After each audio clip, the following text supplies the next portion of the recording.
자, 오늘 현대시 4개, 고전시가 4개, 그리고 현대소설 하나, 고전소설 하나, 소필 하나. 근데 거의 본 걸걸? 최두석 성애꽃 하고 뭐 감나무 그늘 아래 강호 이런 거 봤을 것 같긴 한데 한번 보자. 자, 9페이지 성애꽃부터 보자. 화자는 어디 보면은 이제 나라고 나오지.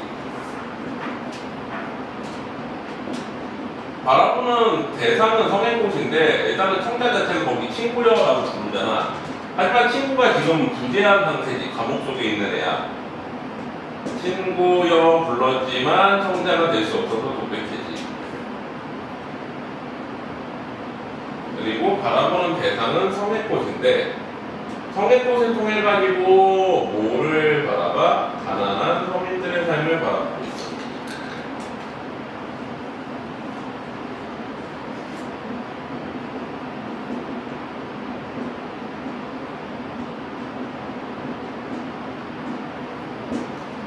그래서 정서는 여기에 대한 긍정적 인식 플러스 비판의식이 나타나거든. 비판의식은 갑자기 이제 여기에서 성애꽃에서 친구로 넘어가면서 친구가 감옥에 갇혀있는 이 현실에 대한 비판의식을 나타내는 걸로 끝나. 그러니까 주제의식이 두 개가 갑자기 동시에 나타나면서 뭔가 이게 시의 전반적인 흐름 자체가 좀 이상해지거든. 시상 전환이 돼. 성애꽃 얘기를 하다가. 보통은 주제의식은 가난한 서민들의 삶에 대한 애정인데 독재에 대한 비판의식이 갑자기 추가되는 느낌이야. 끝부분에 가면. 내용을 보면 새벽 시내버스는 차창에 웬 찬란한 시장을 하고 달린다. 성애꽃이지. 엄동 혹한일수록 선연이 피는 성애꽃. 어제 이 버스를 탔던 처녀 총각 아이 여름 미용사 외파는 파출부 실업자 가난한 서민들의 입김과 숨결이 간밤에 은밀히 만나 피어낸 번뜩이는 기막힌 아름다움 예찬하고 있지. 대상에 대한 긍정적 인식이야. 나는 무슨 전람회나 온 듯 자리를 옮겨다니며 보고 다시 꽃 이파리 하나 섬세하고도 차가운 아름다움에 취한다. 어느 누구의 막막한 한숨이던가 어떤 더운 가슴이 토해낸 정열의 숨결이던가 힘겨운 삶이지만 정열적으로 살아가는 서민들의 삶을 이렇게 표현한 거지. 이렇게 정성스레 입김으로 손가락으로 성애꽃 한 입을 지우고 이 말을 대고 본다. 자, 그러다 갑자기 뭐가 보여? 덜컹거리는 창에 어리는 푸석한 얼굴. 이거는 사실은 어때? 이제 뭐 자기의 모습일 수도 있고 친구의 모습일 수도 있지. 자신의 모습을 비추는 거일 수도 있고 친구의 모습이 보이는 거일 수도 있어. 그래서 갑자기 시상 변화돼서 친구를 생각해. 오랫동안 함께 길이 걸었으나 지금은 면회마저 금지된 감옥 속에 있는 친구에 대한 안타까움이지. 그래서 서민들의 삶에 대한 애정과 더불어가지고 시대 현실에 대한 비판의식이 갑자기 들어오는 좀 생뚱한 시기긴 해. 근데 어쨌거나 유명한 시야. 자, 그 다음에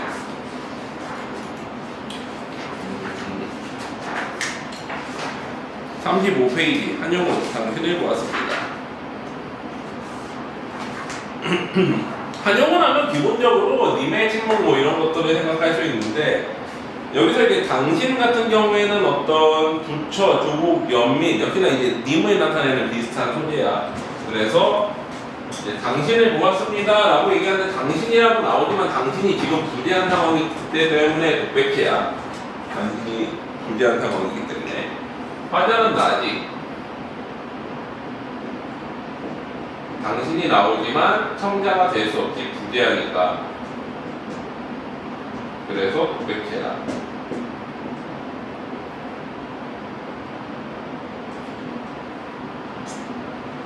바라보는 대상은 나의 현실을 바라보고 그러고 뭐를 떠올려? 계속 당신을 떠올리고 있지. 거기에서 당신은 조국이라던가 경복이라던가 부처라던가 뭐 이런 거지. 나의 현실은 어때? 되게 안 좋은 현실이니. 식민지인의 현실이 나타나. 지배를 받고 있지. 피지배. 그리고 여기에 대한 정서는 뭐야? 나의 현실에 대해서 바라보면서 그거를 이제 극복하고자 하는 극복 영어 같은 것들이 나타나지. 내용을 보면 당신이 가진 뒤로 나는 당신을 잊을 수 없습니다. 당신은 조국 같은 거거나 뭐 불처거나 뭐 이런 거지. 까닭은 당신을 위하는 이보다 나를 위함이 많습니다. 그러니까 당신을 잊을 수 없는 이유는 나 때문이라는 거예요. 나의 현실이 너무 힘들기 때문에.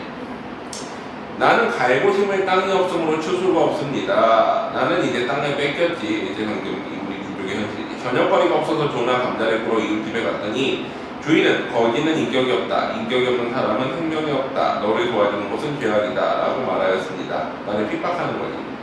그 말을 듣고 돌아올 때 쏟아지는 눈물 속에서 당신을 보았습니다. 자, 당신은 뭐야? 어떤 나의 어떤 그 비인격적인 상황을 견디게 해주는, 그러니까 만약에 나라가 있었다면 이러지 않았을 텐데, 조국이 있었다면 이러지 않았을 텐데, 방법이었다면 이러지 않았을 텐데 이렇게 생각하는 거지. 또 나는 집도 없고 다른 가닥으로 겸하여 민적, 호적이 없지. 민적이 없는 자는 인권이 없다. 인권이 없는 너에게 무슨 정조냐라고 능욕하려는 장군, 일제를 상징하지. 그를 항거한 뒤에 남에게 대한 적군으로 스스로의 슬픔으로 화하는 찰나의 당신을 보았습니다. 그 조국을 다시 살폈다, 조국을 떠올렸다라는 거지. 그 상황에서 자기가 핍박당하는 상황에서. 그래서 온갖 윤리, 도덕, 법들은 칼과 황금을 제사 지내는 연기인 줄 알았습니다. 그러니까 여기에서 나오는 모든 어떤 윤리나 이런 것들, 그런 것들은 권력이나 돈에 의해서 좌지우지 되는 것, 그런 거라고 생각을 했다는 거지. 영혼의 사랑을 받을까? 영혼의 사랑을 받는다는 건 뭐야? 죽는다는 거지. 자살할까? 혹은 인간 역사의 첫 페이지에 인테치를 할까? 인류 역사를 부정해버릴까?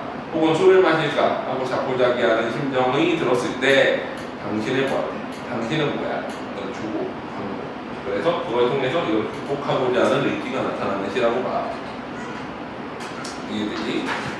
자, 그 다음에 뒤로 또 봐보자.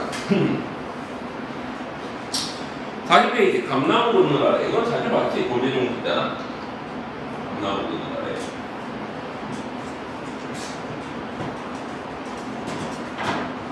자, 이거는 무슨 시야? 감에 이제 감나무 그늘 아래에서 이제 땡감이 익어가는 모습. 그러니까 화자는 표면에 나오진 않지. 감나무 그늘을 바라보고 있고, 청자도 표면에 나타나지 않는데, 바라보는 대상은 뭐야? 감나무지. 사실은 감나무 열매인데, 이 열매, 감나무가 땡감에서부터 어디로 익어가는?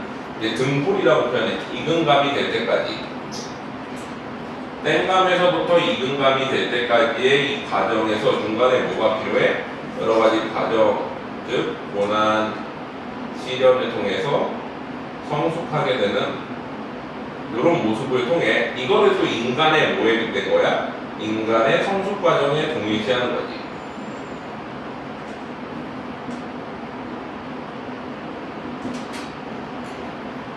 그래서 인간도 어때? 고난과 시련을 통해 성숙하듯이 감나무도 어때? 여러 가지 과정들을 겪으면서 성숙한다 라고 얘기를 하는 정서의 깨달음이 나타나지.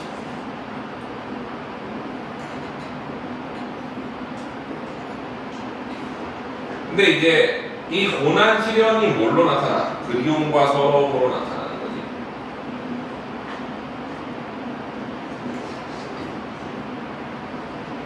자, 감나무 잎새를 흔드는 게 어찌 바람뿐이야. 바람 말고도 다른 것도 흔든다는 거지. 이게 그 감을 익게 하기 위한 어떤 과정들이야. 감나무 잎새를 반짝이는 게 어찌 햇살뿐이야.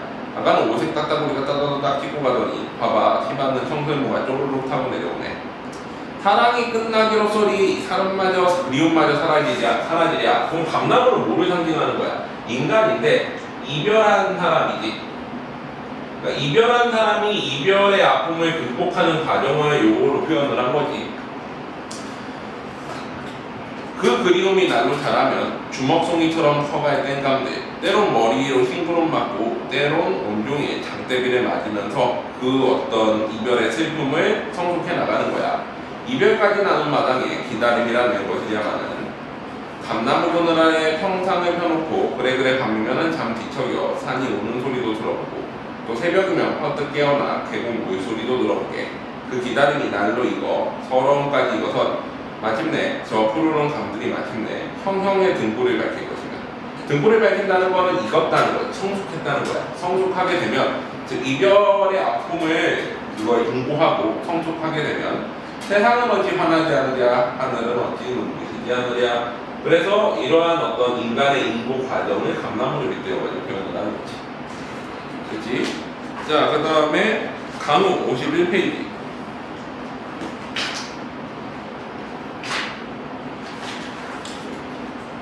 자, 간호는 비가 내리다 라는 뜻인데 이제 죽은 아내의 어떤 죽은 아내에 대한 슬픔을 나타낸 시야, 죽은 아내의 죽음을 인정하지 않으려다가 어쩔 수 없이 아내의 부재를 인식하고 인정하는 과정을 이제 표현하는 것이. 화자는 나인데 성장은 따로 없어. 끝이지. 표면에 나타나지 않지. 바라보는 대상은 이제 사실은 아내인데 아내의 부재를 어떻게 하는 거야? 인식하는 거지. 인식하고 수용하는 과정에서의 슬픔과 체념이 주된 정서였지.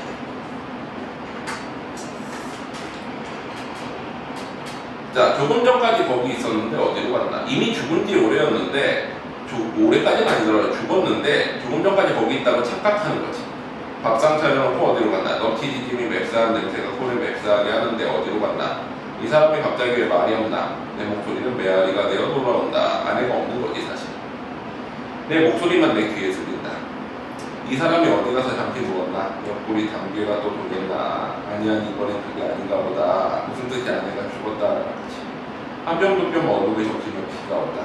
우울한 분위기를 만들지. 혹시나 하고 나는 밖에 기울거린다. 나는 불이 죽는다. 아내가 죽은 걸 인정하는 거지. 빗발은 한 치 앞을 못 보게 한다. 왠지 느닷없이 그렇게 퍼붓는다. 지금은 어쩔 수가 없다고 하면서 아내의 죽음을 받아들일 수밖에 없는 그런 사람인 거야. 자, 그 다음에 페이지 65페이지. 시조가 몇 개 나오는데 되게 간단한 거니까 후딱후딱 보고 넘어가자. 그러니까 우리 숙상전 나가야지. 숙상전은 전문 다 실으려다가 중요하지 않은 부분 좀 중력 쳐가지고 올랐으니까 한번 쭉 봐. 어차피 뭐 다음 주에 보겠지만. 자, 강산 조은경, 김천택. 야, 우리 보면은 김소장, 김천택, 박효관은 뭐야?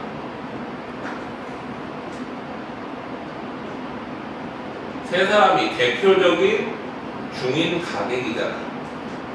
가수야, 가수. 이 사람들이 우리가 알고 있는 시조의 거의 90%를 우리에게 전해준 아주 고마운 주인공들이지. 대동가요, 청구영원, 하나가 뭐더라? 하나 또 있어. 요 세 개를 각각 지었어. 근데 여기가 우리나라 시조의 대부분이 들어가 있는 책들이야. 이 사람들이 자기가 부르는 노래를 가사집을 만들어가지고 들고 다니는데 그게 이 시조집인 거야. 그래서 우리가 배우는 시조의 90%는 여기서 나왔다. 자, 강산의 좋은 경치를 힘센 이가 다툴 것 같으면 내 힘과 내 분수를 어찌하여 얻었겠느냐.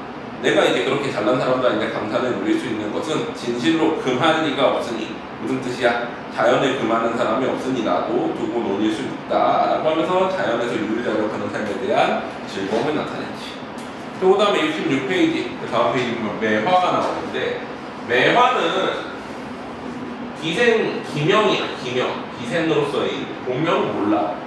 근데 이 매화가 매화를 바라보면서 쓴 거지. 그래서 이걸 자기의 처지일 수도 있고, 그러니까 이건 꽃 매화를 의미할 수도 있고 화자를 의미할 수도 있는 중의적인 표현이 돼. 이게 매화의 등걸은 뭐야? 그루터기지. 매화 그루터기에 봄이 찾아오니 여기 이제 꽃이 다시 필 법도 하다라는 거지. 옛 피던 가지에 피엄접도 하다만 꽃이 필만도 하지만 춘설이 나무 봄눈이 막 여기에 내리고 있으니 필동말동하여라. 필지 말지 모르겠구나 하면서 기대감과 불안과 안타까움 같은 게 나타나는데 이게 이제 꽃 피다는 의미를 뭐라고 표현할 수도 있어. 어떤 사랑의 시작, 임의 어떤 돌아옴 이런 거를 의미한다고 보기도 해. 그래서 내가 보니까 이제 님이 돌아온 적도 한데 몸이 와가지고 근데 어때? 님이 올 수 있을지 없을지 모르겠다라고 하는 안타까움을 나타내는 시라고 보기도 해. 자, 그 다음에 또 뒤로 가보자. 자, 70페이지에 보면 귀거래하대가 나오지. 자, 이거 귀거래사, 도형명의 귀거래사를 가지고서 갖다가 쓴 건데, 그럼 그 옆에 귀거래사부터 먼저 71페이지 귀거래사를 전문을 실었는데 그렇게 길진 않아. 한시야. 도형명은 우리가 가장 200과 더불어가지고 강호가도가에서 쌍벽을 이루는 게 도형명이잖아. 200은 당나라 때 시인이고 도형명은 송나라 때 시인인데 우리 맨날 이제 도형명 하면 뭐 생각나? 귀거래사하고 그 다음에 도화원기가 생각나지. 도화원기는 무릉도원 나오는 이야기잖아. 이 무릉도원이 처음으로 나온 게 도화원기야. 무릉도원이라는 표현 자체가. 그리고 귀거래사는 도형명이 지은 어떤 그 고향에 응도하고자 나이 40세에 고향으로 돌아가서 응도하겠다라고 쓴 시야 벼슬기를 버리고. 그래서 우리나라 강호가도가에 엄청나게 많은 영향을 준 작품이거든. 중국 시중에서. 그래서 이거 맨날 나오는데 우리가 귀거래사 사실 제대로 배운 적이 한 번도 없잖아. 그리고 사실 대부분 다 안 가르치기도 하는데 한번 보자 이거야. 왜? 이거 보면 우리나라 고전시가 강호가도가 이런 표현들이 여기서 나왔구나 라고 생각하면 돼. 봐봐. 돌아가리라 귀거래해 라고 써있지. 돌아가리라야. 전원이 장차 무성해지려고 하니 전원장모 후불기 고향의 작초가 무성해지려고 하니 어찌 돌아가지 않으리오 이렇게 시작을 하지. 이미 현실을 위하여 이상을 희생하였으니 어찌 근심하여 홀로 슬퍼하리오. 즉 무슨 뜻이야? 나의 먹고 사는 일을 위해서 내가 자연 속에서 돌아가고자 하는 것을 희생해버렸다는 거지. 너는 이제는 그렇게 살지 않겠다. 지나간 일은 어쩔 수 없으나 앞으로의 일은 바꿀 수 있음을 알았으니 실로 내가 헤맨 시간은 길지 않고. 헤맨 시간은 뭐야? 벼슬길에서 헤매거니 속세에서 지금 생각이 오르며 옛날이 잘못되었음을 알았다. 배는 천천히 흔들리며 가볍게 나가고 바람은 옷깃을 흔드니 나그네에게 앞길을 물어보니 새벽빛에 희미함에 한탄하네. 그래서 고향길로 돌아가는 거지. 자, 이 장에서 고향에 도착했어. 고향집을 바라보고 기뻐하며 달려가니 종들은 환영하고 어린 자식들은 문에서 기다리는구나. 정원의 산책로는 황폐해졌지만 소나무와 부파는 오히려 남아있구나. 어린 자식을 안고 방으로 들어서니 술통 가득 술이 준비되어 있구나. 다음 페이지. 술병을 끌어와 홀로 잔에 마시고 정원의 가지를 보며 웃음 짓고 남쪽 창에 기대어 편히 놓으니 비록 좁은 공간이라 해도 편안하구나. 자연을 즐기는 이제 여러 가지 방법들이 묘사가 돼. 3장에 보면 정원은 하루 종일 걸어도 홍수가 새롭고 문은 비록 만들어놨으나 늘 잠겨있네. 이런 표현들 많이 봤지 우리 강호가도가에서 항상 보면. 지팡이로 늙은 몸을 부지하며 물 흐르는 듯 쉬어가고 때로는 고개를 들어 멀리 내다보니 구름은 무심히 산 동굴에서 피어오르고 새도 날다 지치면 돌아올 것을 하는구나. 해는 서서히 지는데 외로이 소나무를 쓰다듬으며 서성이네. 이제야 돌아왔구나. 고교를 끊고 아무도 만나지 않으리라. 세상과 내가 서로 어긋나니 다시 관직에 나서서 무엇을 구하리오. 친척들의 정겨운 이야기를 즐기고 검은 못하고 책을 읽으며 근심을 잊으리라. 농사 짓는 사람이 내게 와서 봄이 왔음을 구하니 이것도 뭐야? 농인이 와가지고 봄이 왔음을 구한다 막 이런 표현들 많이 나오거든. 강호가도가에서. 장차 서쪽밭에 일이 있겠구나. 혹은 소래를 사고 혹은 쪽배를 흘러줘 이미 봄이 깊은 골짜기를 찾아가고 가파른 산과 언덕도 지나리라. 나무는 기쁜 듯이 활짝 피었고 샘은 흐르기 시작하니 세상 모든 것들이 좋은 때를 만났음을 부러워하며 한편으로는 내 생이 끝나가며 느낀다. 나이 40인데 끝나가며 느낀대. 실제로는 60몇 세까지 살았어 이 사람. 드디어 끝나가는구나. 이 우주 속에 육체에 머물 날이 얼마나 되리오. 삶과 죽음을 내 마음대로 할 수 없는데 어디로 그렇게 가고자 하는가. 보기는 내가 원하는 바가 아니고 신선이 되는 것은 기약할 수 없구나. 이것도 많이 나오는 표현들이 강호가도가에. 좋은 데를 정해 홀로 가고 때론 지팡이를 세워두고 단일을 하며 동쪽 언덕에 올라 휘파람을 불고 푸른 강을 만나면 시를 짓네. 자연과 함께 살다가 죽어가니 이것이 나의 삶인 것을 다시 의심을 무엇하겠는가 라고 이제 시를 썼어. 이게 가장 유명한 강호가도가 중에 하나이거든요. 자, 그러면 그거를 본따가지고 이현보가 귀거래 하대라는 시를 썼어. 그러니까 사람들이 귀거래사를 하도 좋아해서 맨날 뭐만 하면 귀거래하겠다, 나도 저세계로 돌아가겠다고 하는데 실제 안 그랬다는 거지. 귀거래 하대 말뿐이요. 가는 이가 없어. 전원이 장차 모성해지려고 하니 전원장구라는 표현이 귀걸에서 앞부분에 그대로 나오잖아. 이제 고향으로 돌아가는 이유 중에 하나지. 아니가 구어찌하였고 초당의 청풍명월 초가집에 자연이 남영대명 나를 기다리고 있는데 어찌 안 가겠는가 라고 얘기를 하고 있는 거지. 자, 그 다음에 정철 작품이 나왔지. 올해는 정철에 장진주사가 실렸어. 보통 이렇게 나오면 수능 완성에 정철 장편이 하나 실려. 보통은 이 정철 수능 특강 이번에 단편 하나 실린 거잖아. 그러면 지난번에 관동배곡이었으니까 3이나 송미가 실릴 확률이 높지. 수능 완성에. 자, 장진주사 술권하는 노래지. 최초의 사설시조이면서 정철이 썼어. 한 잔 먹새 그려, 또 한 잔 먹새 그려, 꽃 꺾어 산 넣고 꽃을 꺾어가지고 숫자를 세면서 무진 먹새 그려. 상초곡에 나온 표현이랑 비슷하지. 200이 즐겼다는 풍류지.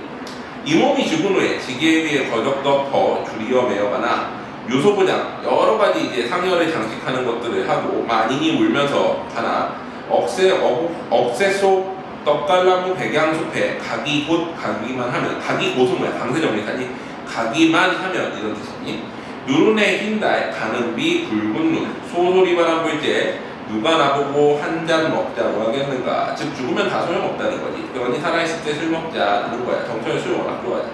하물며 무더미의 잔나비는 원숭이를 의미하지. 원숭이가 휘파람 불때 니우 진들었지 하니 그때는 술 따라줄 사람이 없다라는 거야. 그래서 술 먹자 시지. 자, 이제 나에게 이거 본 적 있니? 이상의 나에게? 처음 봐? 이상의 대표작 소설이지. 한번 읽어보자. 자, 밥제밥 되어버린 천재를 하시오. 나는 유쾌하오. 이런 연애까지가 유쾌하오. 자, 자신의 상황에 대해서 이렇게 표현을 해서 박제가 된 천재라고 얘기를 하지. 뛰어난 능력을 지니고 있지만 발휘하지 못하는 육신이 흐느적 하도록 필요했을 때에만 정신이 은하처럼 맑소. 이건 사실은 이제 자신의 내면이 뭔가 이제 미쳐 있는 거지. 분열되어 있는 자아분열. 니코틴이 내 횃배아 있는 속으로 스미면 담배지.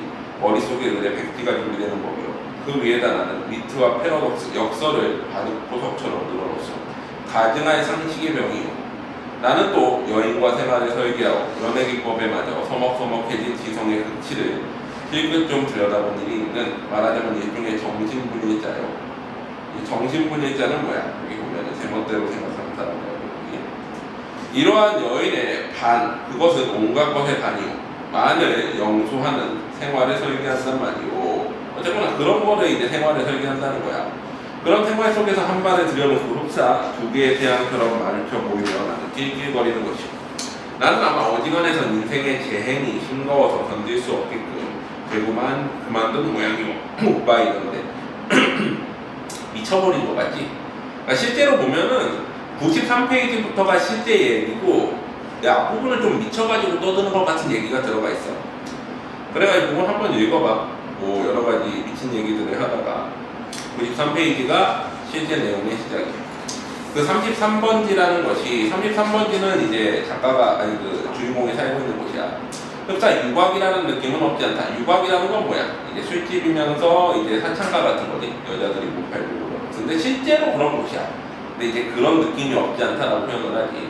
한 번지에 18가구가 쭉 어깨를 맞대고 늘어서서 창호가 똑같고 아궁이 모양이 똑같다. 게다가 각 가구에 사는 사람들이 송이송이 꽃과같이 젊다. 다 여자들이 해가 되지 않는다. 해가 드는 것을 그들은 모른 채 하는 까닭이다. 떡살 밑에다 철조를 메고 얼룩진 이불자리를 널어 막인다는 핑계로 미닫이에는 해가 드는 것을 막아버린다. 침침한 방 안에서 낮잠들을 잔다.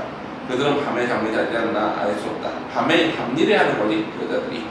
나는 밤이나 낮이나 잠만 자고 그런 것은 알 길이 없다. 33번지 18가구의 낮은 참 조용하다. 조용한 것은 나뿐이다. 어둑어둑하면 그들은 이부자리를 걷어들이고 전등불이 켜진 뒤에 18가구는 나보다 훨씬 화려하다. 저물도록 미닫이 여닫이 소리가 잦다. 바빠진다. 여러가지 냄새가 나기 시작한다. 비웃고는 냄새, 탕보로란 냄새, 뜸물내, 비눗내. 이게 다 뭐야? 사실 이제 저거지. 사창가인데 이제 밤에 손님 맞을 준비를 하는 거야. 그러나 이런 것들보다도 그들의 문패가 제일로 고개를 끄덕이게 하는 것이다. 이 18가구를 대표하는 대문이라는 것은 일각이 져서 왜 따로 떨어져 있기는 했다. 그러나 그것은 한 번도 다친 일이 없어서 한 개이나 마찬가지인 대문이다.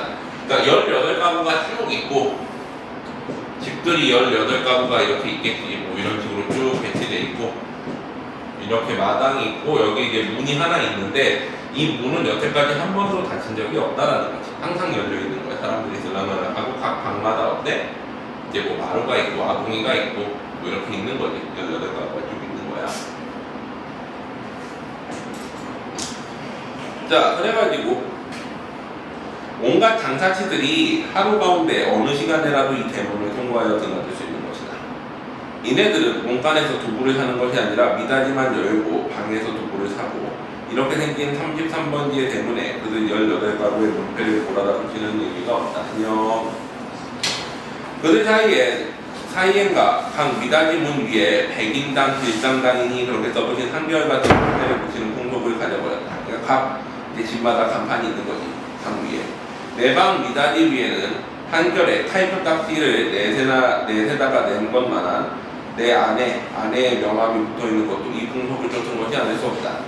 아내라고 하는데 사실은 아내의 직업은 뭐야? 이제 몸 파는 사람이 되는 거지, 실질적으로. 나는 그러나 그들의 아무와도 놀지 않는다. 놀지 않을 뿐 아니라 인사도 하지 않는다. 나는 내 아내와 인사하는 외에는 누구와도 인사하고 싶지 않다. 약간 기둥서방 같은 거지? 그냥 이제 몸 파는 아내를 둔 남편인 거지. 남편은 이제 백수인 거고. 내 아내 외에 다른 사람과 인사하거나 노는 것은 내 아내의 낯을 보아 좋은 일인, 좋지 않은 일인 것만 같은 생각이 들기 때문에 나는 이만큼 내 아내를 소중히 생각한 것이다. 내가 이렇게까지 내 아내를 소중히 생각한 까닭은 이 33번지 18가구 가운데 내 아내가 내 아내의 명함처럼 제일 작고 제일 아름다운 것에 한 까닭이다. 18가구에 각기 별로 든 송이송이 꽃들 가운데서도 내 아내가 특히 아름다운 한떨기 꽃으로 이 함덕기봉 및 벼단드는 지역에서 어디까지든지 찬란하였다. 따라서 그런 한떨기 꽃을 지키고 아니 그 꽃에 매달려 사는 백수 같은 존재인 거지. 도무지 형언할 수 없는 거북스러운 존재가 아닐 수 없었던 것은 물론이다.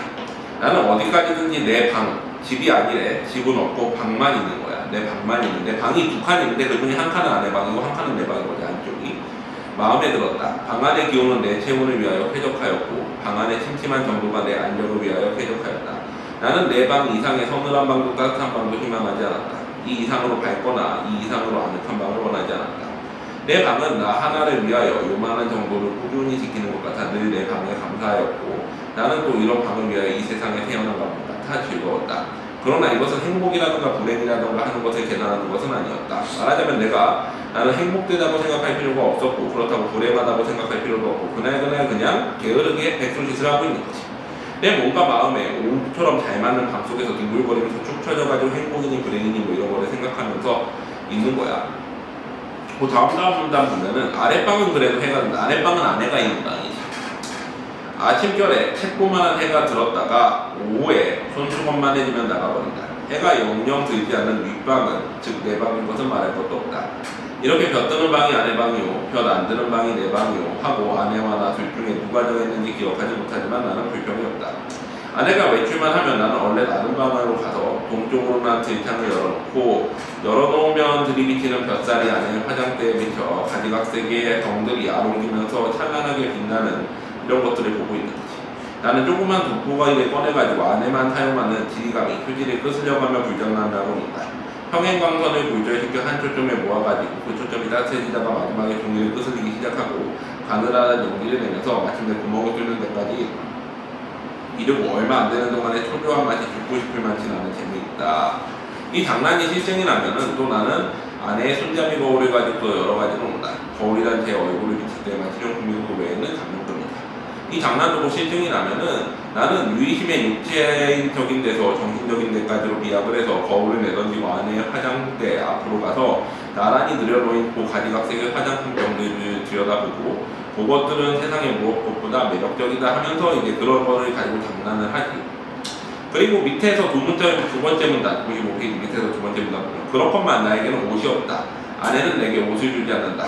입고 있는 고르된 양복, 이제 골덴이지. 코르된 양복 한 벌이 내 잠옷이 없고 통상복이면서 나들이 옷을 겸한 한 벌짜리지. 요 하이넥의 스웨터가 한 조각 사철을 통해 내 내이다. 그것들은 하나같이 빛이 다 검다. 내 짐작으로 빨래를 될 수 있는 대로 안 하기 위해서 검은 거를 준 거지. 나는 허리와 두 가랑이 세 군데의 고무밴드가 끼어있는 부드러운 사루마다를 입고 그리고 아무 소리 없이 잘 놀았다. 어느덧 손수건만 해줬던 볕이 나갔는데 아내는 외출해서 돌아오지 않는다. 나는 요만 일해도 피곤하였고 또 아내가 돌아오기 전에 내 방으로 가 있어야 될 것을 생각하고 그만 내 방으로 건너간다. 내 방은 침침하다. 나는 이불을 뒤집어 쓰고 낮잠을 잔다. 한 번도 거둔 일이 없는 내 이불 자리는 내 몸뚱이의 일부인 것처럼 참 반갑다. 라고 하면서 그렇게 지내는 거지. 자, 그래가지고 뭐 그런 얘기들을 쭉 하는데 특별한 일이 좀 일어나지. 어디 가냐면은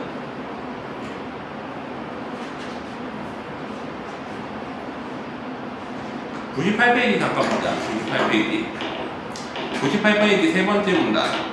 자, 보면은 내객들이 돌아가고 혹 밤에 출해서 돌아오고 하면 아내는 정편한 것으로 옷을 갈아입고 내 방으로 나를 찾아온다. 그리고 이불을 들치고 내 귀에 영 생동생동한 몇 마디 말로 나를 위로하려 든다. 나는 조소 고소 홍소도 아닌 웃음을 얼굴에 띄우고 아내의 아름다운 얼굴을 쳐다본다. 아내는 방들에 오른다. 그러나 그 얼굴에는 떠도는 일만의 애속, 슬픔을 나는 놓치지 않는다. 아내는 능히 내가 배고파하는 것을 눈치챌 것이다. 그러나 아내방에서 먹고 남은 음식을 나에게 주려 들지는 않는다. 그것은 어디까지나 나를 존경하는 마음일 것이면 틀림없다. 실제 그런지 어떤지 모르는가. 나는 배가 고프면서도 저기 마음이 든든한 것을 좋아했다. 아내가 무엇이라고 뒷거리고 갔는지 귀에 남았을 리가 없다. 다만 내 머리맡에 아내가 놓고 간 은화가 전등불에 희릿하게 빛나고 있을 뿐이었다. 그 금고형 벙어리 속에 그 은화가 얼만큼 모였을까? 나는 그것을 쳐다보지 않았다. 아무런 의욕도 기원도 없이 그 단추구멍처럼 생긴 틈사구니로 은화를 떨어뜨려줄 뿐이었다. 아내가 손님을 받고 나면 내 방에 와서 얘기를 하고 뭔가 은화를 하나씩 주고 가. 그러면 그걸 어때? 저금통에다가 넣어놓는 그냥 그런 일을 하는 거지. 남편 같은 경우에는. 그러고 있어. 자, 그래가지고 99페이지 봐봐. 99페이지 세 번째 문단. 내객이 아내에게 돈을 놓고 가는 것이나 아내가 내게 돈을 놓고 가는 것은 일종의 쾌감, 그 외에 다른 아무런 이유도 없는 것이 아닐까 하는 것을 나는 또 이불 속에서 연구하기 시작하였다. 쾌감이라면 어떤 종류의 쾌감일까 하면서 계속 연구를 하였대. 밑에 문단. 나는 아내의 밤의 틀을 틈타 밖으로 나왔다. 나는 거리에서 잊어버리지 않고 가지고 나온 은화를 지폐로 바꾼다. 5원이나 된다. 그것을 주머니에 넣고 나는 목적을 잃어버리기 위하여 얼마든지 거리를 쏟아낸다. 오래간만에 보는 거리는 거의 경이에 가까울 만치 내 신경을 흥분시키고 이제 맞지 않았다. 나는 금시에 피곤하여 버렸다. 그러나 나는 참았다. 밤이 이슥하도록 까닭을 잊어버린 채 이리저리 떠돌아다니다가 돈은 물론 한 푼도 쓰지 않았다. 돈을 쓸 엄두가 나지 않아서였다. 라고 하면서 계속 있다가 결국에는 이제 집 밖에서 버티는 게 힘들어가지고 집으로 돌아간 거지. 자, 거기 보면은 나는 과연 피로를 이상 견디기가 어려워서 나는 가까스로 내 집을 찾았다. 나는 내 방으로 가려면 아내의 방에 통과하지 않으면 안 되는 걸 알고 아내에게 내게 즉 손님이 있나 없나를 걱정하며 미닫이 앞에서 조금 거북스럽게 기침을 한번 했더니 이것은 참 또 너무 암상스럽게 미닫이가 열리며 아내의 얼굴과 그 등 뒤에 낯선 남자의 얼굴이 이쪽을 내다보는 것이었다. 나는 벼락간 내어 쏟아지는 불빛에 눈이 좀 부셔가지고 머뭇머뭇했다. 나는 아내의 눈초리를 못 본 것은 아니다. 그러나 나는 모른 채 하는 수밖에 없었다. 왜? 나는 어쨌든 아내의 방에 통과하지 않으면 안 되니까. 나는 이불을 뒤집어 썼다. 그러니까 손님 받고 있는데 방을 통과해가지고 가버린 거야. 그러니까 아내가 어때? 화가 나겠지. 일을 하고 있는데. 자, 그래가지고 뭐 손님한테 무슨 변명을 했겠지. 무슨 남동생이라든가 뭐 이렇게 할 수도 있고 오빠라든가 뭐 이렇게 얘기할 수도 있겠지. 자, 그래가지고 어쨌거나 그러고 난 다음에 아내가 이제 어떻게 하느냐, 수면제를 줘. 수면제를 먹여. 자, 근데 어쨌거나 뭐 그런 일이 있었어. 100페이지 제일 밑에 줄 보면 나는 이불 속에서 아내에게 사죄했다. 그것은 네 오해라고. 나는 사실 밤이 허구나 이슥한 줄만 알았던 것이다. 그것도 내 말 맞다나 자정 전인 줄은 나는 정말이지 꿈에도 몰랐다. 더 늦게 들어왔어야 되는데 라는 건 알고 있는 거지. 나는 너무 피곤하였다. 오래간만에 나는 너무 많은 거를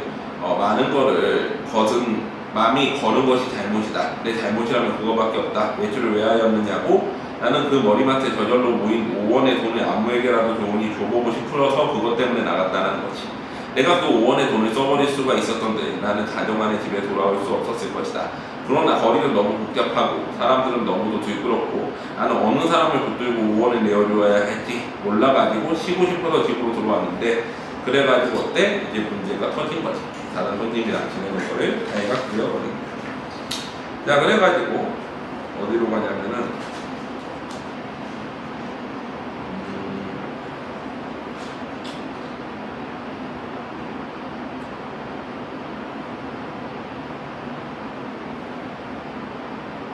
자, 105페이지입니다. 105페이지. 이튿날 내가 눈을 떴을 때 아내는 내 머리맡에 앉아서 제법 근심 들어온 모양입니다. 나는 감기가 들었다. 여전히 으스스 춥고 또 골치가 아프고 입에 군침이 도는 것이 습득하며 다리판이 청 늘어져서 노곤하였다. 아내는 내 머리를 쓱 짚어보더니 약을 먹어야지 한다. 아내 손이 이마에 선뜻한 것을 보면 신혈이 어디가나 모양이다. 약을 먹는 다음에 해열제를 먹어야지 하고 속으로 생각하자니 아내는 따뜻한 물에 하얀 정제약 4개를 준다. 이것을 먹고 한참 푹 자고 나면 괜찮다는 것이다. 나는 널름 받아 먹었다. 쌉싸름한 것이 진작 같아서는 아마 아스프린인가 싶다. 나는 이불을 쓰고 단번에 죽은 것처럼 잠이 들어버렸다. 사실은 수면제인 거지. 나는 콧물을 훌쩍훌쩍 하면서 여러 날이 알았다. 아는 동안 끊이지 않고 그 정제약을 먹었는데 그러는 동안에 감기도 나았다. 그러나 입맛은 여전히 소태처럼 썼다. 나는 차츰 또 외출하고 싶은 생각이 났다. 그러나 아내는 나도 외출하지 말라고 이러는 것이다. 이 약을 날마다 먹고 그리고 가만히 누워 있으라는 것이다. 공연히 외출을 하다가 감기라도 들어서 저를 고생시키는 게 아니냐다. 너도 그렇다. 그럼 외출을 하지 않겠다고 맹세를 하고 그 약을 연극하고 몸을 조금 해보리라 보해보리라고 나는 생각했다. 나는 날마다 이불을 뒤집어 쓰고 밤이나 낮이나 잠만 잤다는 거지. 그러면서 내가 튼튼해지고 있다고 믿었지. 나는 아마 한 달을 이렇게 지냈다. 내 머리와 수염이 좀 자라서 너무 자라서 뿔쭉해서 견딜 수가 없어서 내 거울을 좀 보리라 하고 아내가 결정한 틈을 타서 나는 아내의 방으로 가서 아내의 화장대 앞에 앉아먹었다. 상당한 악수염과 머리가 청탄하냈다. 오늘은 이발을 좀 하리라 하고 겸사겸사 그 화장품 병들에 마개를 꽂고 이것저것 맡아보았다. 한동안 잃어버렸던 향기가 내 몸에 뱀뱀 꼬인 것 같은 채취가 전해왔다. 나는 아내의 이름 쪽으로만 한번 불러보았는데 연신이라고 했다. 아내의 이름은 연신이야. 오래간만에 돋보기 장난도 하고 거울 장난도 하고 또 그러다가 이제 생각하면 이제 5월이 된 거지. 나는 기지개를 한번 켜보고 아내의 베개를 내려보고 거의떡 나자빠져가지고 이렇게 편안하고 즐거운 세월을 하나님께 흠씬 자랑해주고 싶었다. 그냥 세상에 아무것도 교섭을 가지지 않는다. 하나님도 아마 나를 칭찬할 수도 처벌할 수도 없을 것 같다. 그러나 다음 순간 실로 세상에도 이상스러운 것이 눈에 띄었는데 그것은 최면약 아달린가, 그러니까 수면제인 거지. 나는 그것을 아내의 화장대 밑에서 발견하고 그것이 흡사 아스피린처럼 생겼다고 느꼈다. 나는 그것을 열어보았는데 똥 4개가 비어있었는데 나는 오늘 아침에 4개의 아스피린을 먹은 것을 기억하고 있었다. 나는 잠을 잤고 어제도 그렇고 계속 잠을 잔 거지. 나는 감기가 다 나았는데도 아내는 내게 아스피린을 주었다. 내가 잠든 동안 이곳에 불이 난 일도 있었는데 그것도 이제 나는 모르고 잤다는 거지. 나는 아스피린을 알고 그럼 한 달 동안 아달린을 먹은 것이 수면제를. 이것은 좀 너무 심했다라고 아내한테 이제 원망스러웠다. 변한간 아득하더니 하마터면 나는 까무러칠 뻔했다. 나는 그 아달린을 주머니에 넣고 집을 갔었다. 그리고 산에 찾아 올라갔다. 인간 세상에 아무것도 보기 싫었던 것이다. 걸으면서 아무쪼록 아내와 관계된 일은 일체 생각하지 않으려고 노력했다. 아내의 배신감을 느낀 거지, 아내한테. 길에서 까무러치기 쉬우니까 나는 어디라도 양지가 바른 자리 하나를 골라서 자리를 잡아가지고 서서히 아내와 연구에 역경이었다. 나는 길가에 돌창 피는 구경도 못한 진달래 흰 개나리꽃, 종달새 돌멩이도 새끼를 까는 이야기 이런 것만 생각하였다. 다행히 길가에서 나는 주육도 하지 않았다. 거기 벤치가 있었고 거기에 앉아가지고 아스피린과 아달린에 대해서 생각한 거다. 그러나 머리가 혼란스러워서 도무지 체계를 이루지 못해놨다. 그래가지고 어때? 나는 그 아달린 6개 남아있는 거를 다 그냥 먹어버리지. 그리고 벤치에 누웠어. 뭐 어떻겠어? 잠들었지. 자, 그리고 내가 잠에 깨었을 때는 날이 환히 밝은 데다. 나는 거기서 일주일에 잔 것이 하룻밤에 잔 것이라는 거지. 풍경이 그냥 노랗게 보인다. 그 속에서 나는 번개처럼 아스피린과 아달린을 생각했다. 아스피린 아달린 하다가 뭐 다른 얘기도 막 생각하지. 미친 거지 거의. 아내는 한 달 동안 아달린을 아스피린이라고 속이고 내게 먹었다. 그것은 아내의 방에서 이 아달린값이 발견된 것으로 미루어진 거가 너무 확실하다. 무슨 목적으로 아내는 나를 밤이나 낮이나 재워야 된다. 나를 밤이나 낮이나 재워놓고 아내는 내게 자는 동안에 무슨 짓을 했나. 나를 조금씩 죽이려다 것일까. 그러나 또 생각해보면 내가 한 달을 두고 먹은 것이 아스피린이었는지도 모른다. 아내는 무슨 근심할 일이 있어서 밤을 잠이 오지 않아서 정작 아내가 아달린을 사용한 건 아닌지. 그렇다면 참 미안하다. 나는 아내에게 그렇게 큰 의욕을 가졌다는 것이 알겠다. 나는 그래서 불이 나게 거기서 내려갔다. 아랫도리가 회회 내지어지면서 어찌어찌라는 것을 겨우 집으로 향해 걸었다. 처음에 배신감이 들다가 혹시 내가 착각한 게 아닌가 그러고 아내한테 확인하러 간 거지. 나는 내 잘못된 생각을 죄다 일러바치고 아내에게 사죄하려는 것이다. 나는 너무 급해서 또 그만 말을 잊어버렸다. 그랬더니 참 이건 너무도 큰일이다. 나는 내 눈으로 절대 보아서는 안 될 것을 그만 딱 보아버리고 만 것이다. 나는 얼떨결에 그만 냉큼 미닫이 문을 닫고 그리고 현기증 나는 것을 진정시키느라고 잠깐 고개를 숙이고 눈을 감고 기둥을 짚고 설다니까 1초의 여유도 없이 횡 미닫이가 다시 열리더니 매무새를 풀어 헤친 아내가 불쑥 내밀면서 내 멱살을 잡는 것이다. 나는 그만 어지러워서 계속 그냥 나동그라졌다. 아내랑 이제 손님이랑 일을 하고 있는 거를 본 거지. 그래가지고 아내가 이제 화를 낸 거야. 아내는 넘어진 내 위에 덮이면서 내 살에 함부로 물어뜯는 것이었다. 아파 죽겠다. 나는 사실 반항할 의사도 없이 그냥 엎드려가지고 있으면 어떻게 되나 보고 있다니까 뒤이어 남자가 나오더니 아내를 한아름에 덥석 안아가지고 방으로 들어가는 것이다. 아내는 아무 말 없이 다소곳이 그렇게 앉아 들어가는 것이 내리는 여감이 온 것이 아니었다. 아내는 너 밤새워가면서 도둑질하러 다니느냐 개집질하러 다니느냐 오히려 적반하장을 하고 있는 것이 이것은 참 너무 억울하다. 나는 어안이 벙벙해서 도무지 입이 벌어지지 않았다. 너는 그야말로 나를 살해하려던 것이 아니냐라고 소리를 꽤 들러보고 싶었으나 긴가민가한 소리를 함부로 하기가 좀 그렇다는 것이. 차라리 억울하지만 잠자고 있는 것이 상책일 것 같아가지고 그래 무슨 생각이었는지 모르겠지만 내 바지 포켓 속에 있는 몇억 몇십 전에 가만히 꺼내서 몰래 미닫이를 열고 살며시 문지방에다가 놓고서는 줄다른 박질을 쳐서 나와버렸다. 여러 번 자동차에 치일 뻔하면서 경성역을 찾아갔는데 거기서도 이제 뭔가 할 일이 없는 거지. 커피를 마시고 싶어도 돈이 없는 거야. 돈을 다 놓고 와가지고. 그래서 미스코시 백화점 옥상으로 올라가.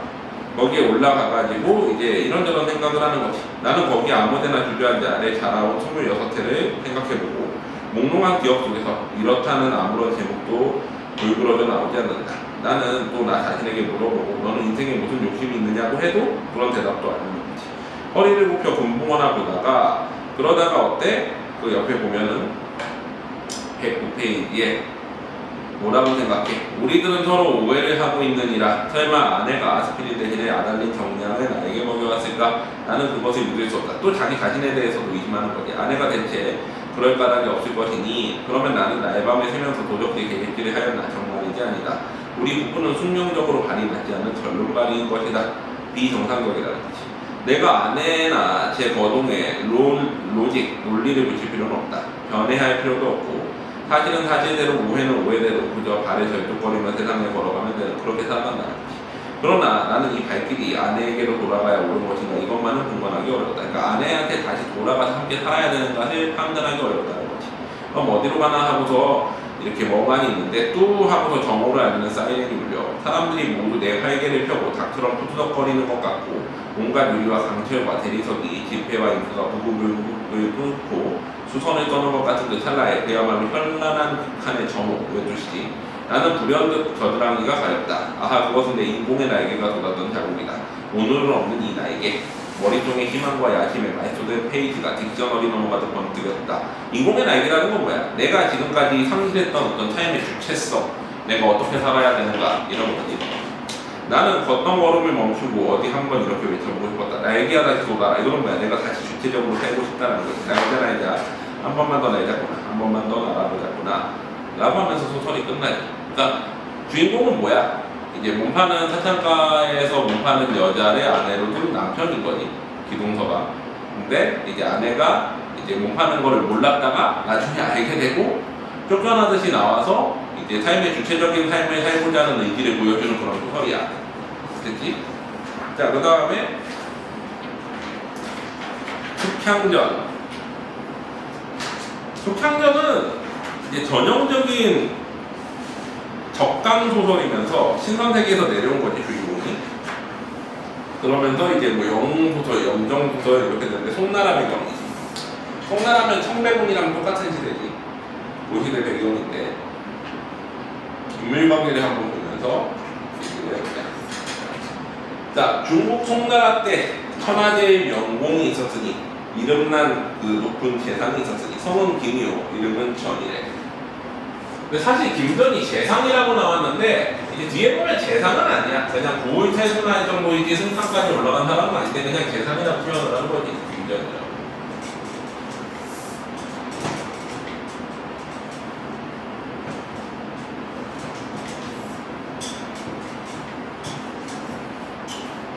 자, 이 김정이 있는데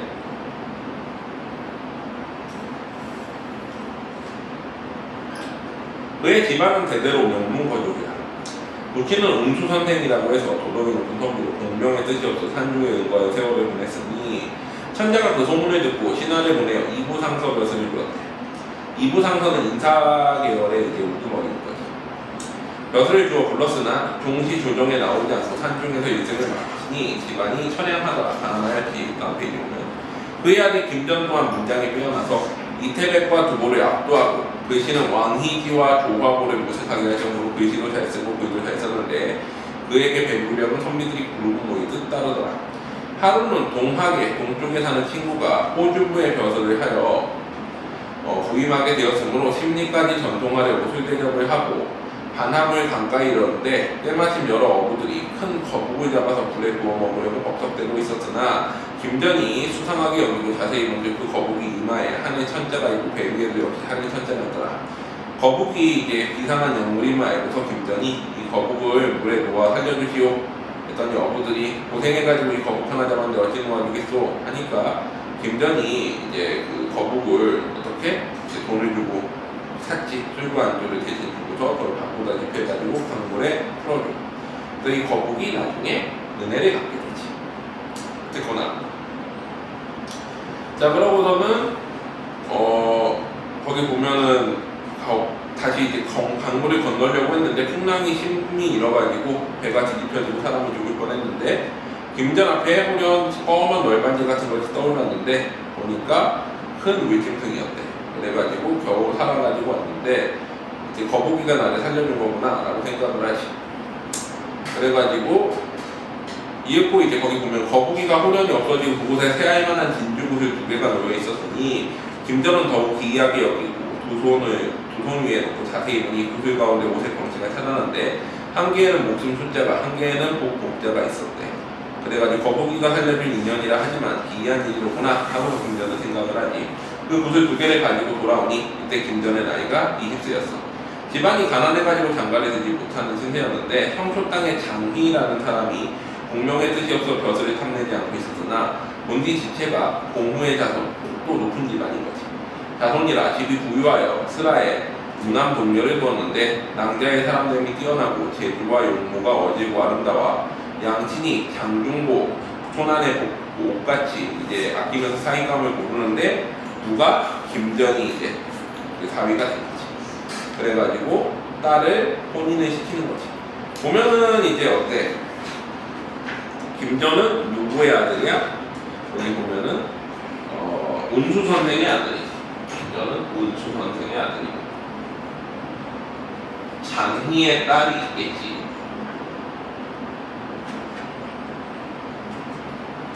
장희의 딸이 있고 이 장희의 딸과 혼인을 시키고 자 그래가지고 아내 장씨를 맞아야 돼. 장씨 딸 아들 그리고 이 사이에서 딸이 나겠지. 누구야? 주창이. 자 그래가지고 229페이지 밑에 문단 보면은 이러저러 여러 해를 보냈으나 김전 보스라의 인정 회복이 없었는데 어느 해 첫 가을 7월 보름날 밤에 김전 장씨는 또 동반하여 무에 올라 달고병을 하고 있었으니 이때 호련이 궁중에서 꽃송이가 장씨 치마 위에 떨어졌는데 이상하게 여겨 자세히 보니 백꽃도 아니고 매화꽃도 아닌데 향기가 진동하더니 문득 폐허리 바람으로 엇꽃잎이 산산히 흩어지고 어디론가 날아버리니라. 장씨는 마음에 그 꽃에 아깝게 여기고 집으로 돌아왔더니 이날 밤에 이상한 꿈을 꿨는데 꿈에 달에서 떨어져 달이 떨어져 황금 산돼지로 변해서 장씨의 꿈 안으로 기어드는 태몽을 꾼 거지. 바람에 놀라서 잠깨니 기이한 꿈이었다. 잠든 남편을 깨워서 그 이야기를 해줬는데 어젯밤에 개수나무 한 송이가 떨어져서 보이더니 오늘 밤 꿈도 이러하니 하늘이 우리 무작 자식 없으면 불쌍히 여겨 귀한 자식을 정지해줄 모양이요. 남편은 이런 해몽을 기뻐하더니 과연 아내의 몸에 태기가 있어가지고 아들 낳기를 기다렸으나 어때? 선녀들이 내려와가지고서는 이제 딸이 태어나게 되겠지. 그래가지고 딸 이름을 뭐라고 해? 속창이라고 자를 월성궁이라고 하였대. 근데 이 숙향은 원래는 신선세계에서 적당한 선녀야. 그래서 항하 밑에 있는 선녀지. 항하의 시종에 해당하는 선녀야. 원래 이제 보면은 선녀들의 서열이 어떻게 되냐면 서왕모가 제일 우두머리가 있고, 그 다음에 이제 달의 선녀인 항하가 있고, 곤륜탄의 선녀지. 곤륜탄의 선녀들의 여왕. 그리고 달에는 항하가 있고, 이 항하 밑에 있는 게 이제 숙향인 거거든. 그리고 땅에는 또 누가 있어? 요 밑에 숙향이 있는 거고, 땅의 선녀의 우두머리가 훈토부인이 있고, 또 항하가 이제 숙향한테 보내기 위해서 또 누구를 보내? 숙향이 고난당할 것을 알고 마고선녀를 보내가지고 이제 숙향을 또 도와주고 이런 식이야.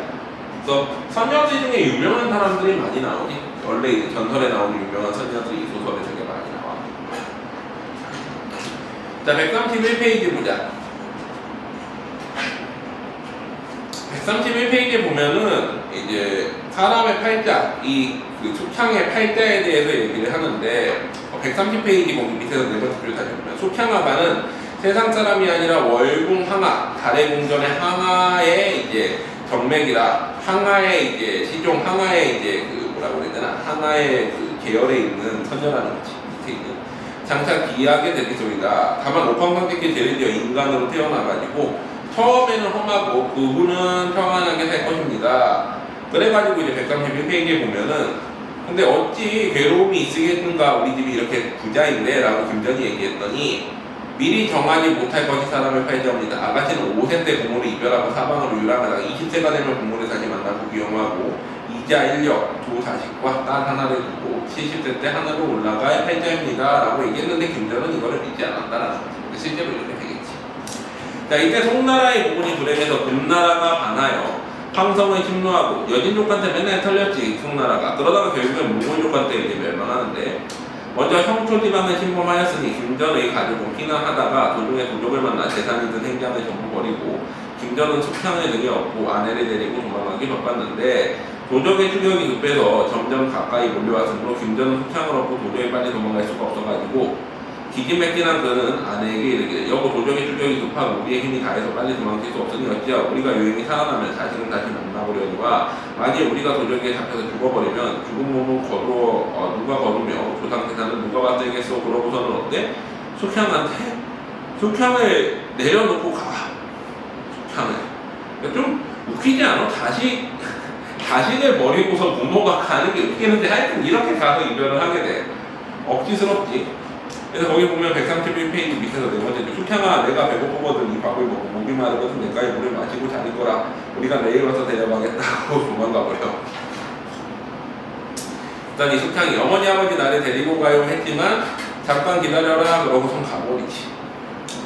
자, 그래가지고 거기 밑에 보면은 제일 밑에 132페이지 제일 밑에 줄, 그때 문득 황새한 떼가 하늘에서 날아오더니 나에게로 덮어주었다. 133페이지에 보면 춥지는 않았으나 배가 고파도 견디지 못하였으니 이게 그 원숭이 떼가 와가지고 또 살아있는 물고기를 갖다 주고 숙향이 그걸 먹었지. 그러니까 하늘이 도우는 게 보이지. 이튿날 아침에 까치가 나와서 숙향이 앞에 와서 오락가락하는 꼴로 어디 인도하려는 기색 같은 로 숙향이 그 까치를 따라가지고 여러 고개를 넘어가니 어떤 마을이 있었는데, 숙향이 그 마을로 들어가니 마을 사람들 숙향을 보고 어떤 아이인데 혼자 방황하느냐, 우리 부모가 내일 와서 데려간다고 하시더니 지금껏 오지 않아요 라고 하는 거지. 우리도 피난길인데 데려가지는 못하니 이 밥을 잘 먹고 어디로든 안전한 데로 가거나 하지. 학설, 이게 뭐야? 다음 이야기지. 일신을 피신하고 있던 김전은 아내 장씨를 깊은산 쪽에 감춰놓고 산으로 내려와 숙향을 찾았으나 간 데가 없는 거지. 숙향이 그 근처에 없으니 필경 죽은 모양이요. 아니 자식 찾는 걸 이렇게 급하게 그러고서는 그냥 가. 자, 그래가지고 어쩔 수 없이 그냥 헤어지게 되는 거지. 숙향은 이제 거기 보면은 133페이지 밑에서 네 번째 줄, 이무렵 숙향은 피난한 사람들이 다 흩어져 가버린 밤중에 편지가 괴기하고 적막하고 갈비만 선양한데 배고프고 슬퍼서 홀로 울고 있으니 푸른 새가 나타나 앞을 인도했대. 푸른 새는 그래서 우리가 보통은 청조가 소식을 전한다고 많이 나오잖아. 푸른 새가 여기서 나온 거야. 보통 서왕모가 보낸 이제 그 청조라고 보기도 하고, 여기서는 사실은 항하가 보낸 마고선녀가 청조야. 그러니까 항아가 자기 밑에 있었던 선녀의 숙향을 구하기 위해서 마고선녀를 적강시켜가지고 마고선녀로부터 도와주게. 이 사람이 이제 나중에 할머니로 나타나. 3번 나오거든. 처음엔 청조 같은 걸로 해가지고 이제 도와주고, 두 번째는 마고선녀 할머니 모습으로 나타나서 숙향을 키워주고, 중간에 나중에 이별을 해. 내가 이제 당신과 같이 있을 시간은 끝났습니다. 하고 이별해가지고 원래 이제 선녀들이 살던 세상으로 돌아가는데, 숙향이 나중에 이제 그 황태후의 병이 나가지고 그 병을 고치기 위해서 약을 구하러 신선세계로 돌아갈 때, 그때 다시 한번 마고선녀를 만나. 그래서 이제 마고선녀랑 되게 이제 숙향은 마고선녀를 되게 이제 그리워하지. 자기 은인 같은 사람이야. 그래가지고 그 푸른새를 떠나갔더니 큰 정각이 있어. 옆에 봐. 134페이지. 호련히 청이소녀가 그 정각 집에서 가만히 나와 숙향을 안고 들어가서 높은 집의 고운 자리에 놓으니, 숙향이 놀라는 눈으로 바라본 즉 한 부인이 화관을 쓰고 칠보단장에 황금교위로 앉아있다가 숙향을 보고 황망이 내려와 동편에 놓은 배곡교위로 자리에 옮겨왔는데, 숙향이 그냥 울고만 있으니 부인이 입을 열어 선녀가 이 세상에 내려와 더러운 물을 많이 먹어 정신이 상하였으니 선약의 경액을 쓰도록 하라. 그러니까 항아 밑에 있는 선녀니까 높은 선녀인 건데, 이 사람은 이제 후토 부인이야. 땅의 선녀인 거지. 그래서 자기보다 높은 급에 있는 선녀인 이제 숙향을 대접하는 거지. 부인의 명을 받은 시녀가 경액을 만호종에 가득 부어가지고 주니, 숙향이 그것을 받아 마시며 흐렸던 정신이 선명해지니 전생에 월궁에서 선녀로, 그러니까 항아 밑에서 선녀로 있으면서 천상에서 놀던 일과 인간 세계에 내려와서 부모를 잃고 고생한 일이 역력히 회상되니 몸은 비록 아리이지만 마음은 어른이라 머리를 들어 부인께 살해하기를, 제가 하늘에서 죄를 얻어 인간으로 내려와 고초를 당하는 중에 부인께서 이처럼 데려다가 관대에게 해주니 감사합니다. 했더니 호토 부인이 대답하니, 선녀는 나를 아십니까? 제가 멀리 나와 고생하는 탓으로 정신이 오미하여 알지 못합니다. 라고 했더니 나는 후토 부인이라고 해서 땅의 선녀라는 것이. 선녀가 인간에 내려와 고초이단 하심에 이제 고난에 당하시는 원숭이와 황새와 파랑새를 보냈었더니 그것들을 보셨나이까? 이 사람이 원숭이, 황새, 파랑새를 보냈다고 그러는데, 나중에 보면은 이제 후토 부인이 자기가 파랑새였다라고 또 얘기를 하는 부분이 나와. 후토 부인이 아니라 마고선녀가 자기가 파랑새였다라고 나중에 얘기를 해. 모두 보아사건이야 부인의 은혜는 백불난망입니다. 라고 얘기를 하지. 그랬더니 이제 그 속향이 원래 뭐였는지를 얘기했지. 월궁의 소아래, 월궁 선녀 밑에서 이제 따르던 선녀 중에 한 명인 거지. 지금 불행하여서 잠시 인간 세상에 귀향을 와 있대요. 이 고락을 다 겪고 나면은 좋은 일이 있을 겁니다. 라고 얘기를 하고서는 다시 돌려보내지. 그러고 이제 부모님을 만나고 싶다고 그러니까 부모님 돌아가시지 않아가지고 어때? 만날 수 없다. 라고 얘기를 하고 있지. 그리고 이제 보면은 여기에서 이제 15년 이후에나 어때? 부모를 만나게 될 거라고 얘기를 해줘. 135페이지에 보면은. 그리고 장승상댁으로 가라고 얘기를 해. 장승상댁에 가면은 거기가 이제 한동안 지낼 곳입니다 라고 알려줘. 운명 때문에. 그래가지고 장승상댁이 여기서 얼마나 됩니까? 하고 135페이지 중간에 보면 물어보지. 3,300리라고 해. 근데 염려하지 마십시오 하고서는 흰 사슴의 뿔을 메고서 다시 말하되, 이 사슴을 타면 순식간에 갈 겁니다. 그래서 그 사슴을 타고 어디로 가? 장승상댁으로 가는 거지. 자, 그래서 장승상댁에 갔어. 136페이지. 자, 5번째 줄에 보면은 전생에 죄가 중하여 무자 자식이 없더니 이곳을 좀 잘 강조하라. 그러면 뒤에 좋은 일이 있을지라 하고서 깨어서 보니 꿈이었는데 부인을 불러 꿈 이야기를 하지. 장승상이. 자, 우리 부부가 자식이 없어 쓸쓸하더니 이제 하늘에 자식이 점지하는 모양이요. 그러나 우리 나이 50에 어찌 생산하려고 하는가? 라고 하는데, 이제 집안에 향기가 가득하니. 그래서 보니까 어떤 소녀가 있는 거야. 그 소녀가 누구야? 숙향인 거지. 그래서 너는 어떤 아이인데 이 동산에 혼자 자고 있었느냐? 그랬더니 저는 부모를 잃고 거리를 헤매던 중에 어떤 짐승이 얻고 가다가 여기에 두고 간 모양입니다. 이 나이가 몇 살이냐? 그랬더니 5살이고 숙향이라고 얘기해. 그래가지고 부모 잃은 어린애구나. 그러면서 우리가 자식이 없으니 너희를 대신 자식으로 키우고 싶다. 그래가지고 장승상 집에서 지내게 되는데, 여기에서 또 이제 모함을 받아가지고 어떻게 돼? 쫓겨나게 돼. 쫓겨나게 돼가지고 거기 보면은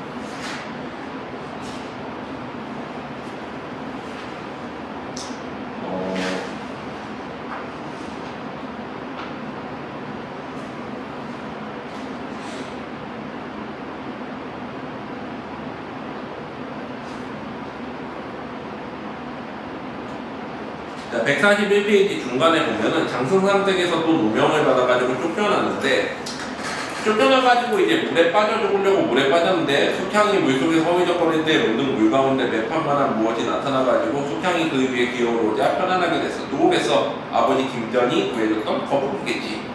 그래가지고 거북이가 이제 자기를 소개하지. 그래가지고 용녀는 어서 그 낭자를 모시고 빨리 배에 오르시오 또 얘기를 하지. 거기 보면은 이제 그 양의 머리를 가진 소녀들이 와가지고 그래가지고 이제 배에 태워주지 그 용녀를.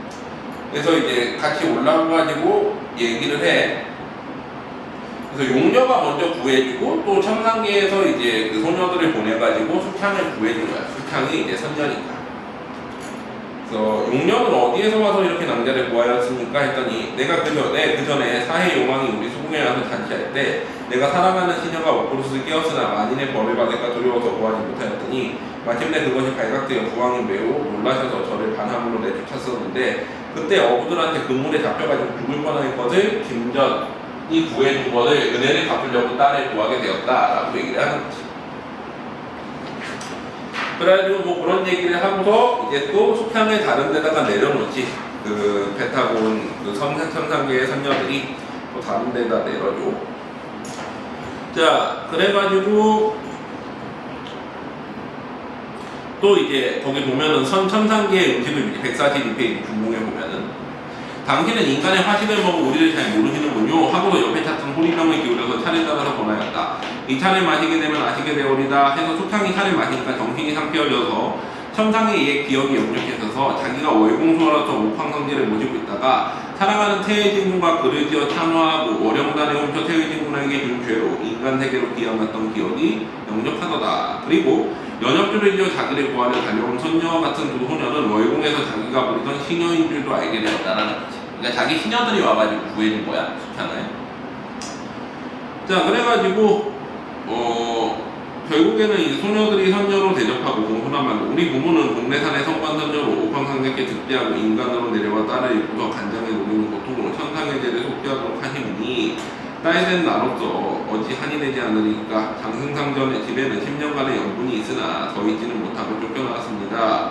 그 집의 사양이란 계집종은 당신을 모해하여 누명을 씌운 죄로 항하께서 옥황상제께 구하여 이미 벼락을 쳐 죽였으므로 당신의 억울한 누명은 장승상 모두 다 알게 되었습니다. 그래서 당신의 뒤를 찾아 강가에 왔다가 그냥 돌아갔으니 이제 당신은 애곤을 3번 지낸 셈입니다. 앞으로 2번의 애곤이 나와. 그러니까 숙향은 애곤을 5번을 거쳐야 돼. 5번을 거쳐야 되는데 이제 3번 거친 거야. 저거 이제 2번이 첫 번째가 뭐겠어? 부모와 이별. 그 다음에 2번째 애곤은 뭐야? 2번째 애고는 이제 장승상 댁에서 모함을 받는 거지. 3번째 애고는 뭐야? 물에 빠졌지. 이제 4번과 5번째가 나온 거지. 이거 갖고 나야 좋은 일이 있지. 그러고서는 뭐가 남아있느냐? 노전 그 갈대꽃 밭에 가가지고 화제를 보시고 낙양의 욕중에서 부친 게 죽을 일을 겪고 난 다음에 그러니까 불에 타 죽을 뻔하고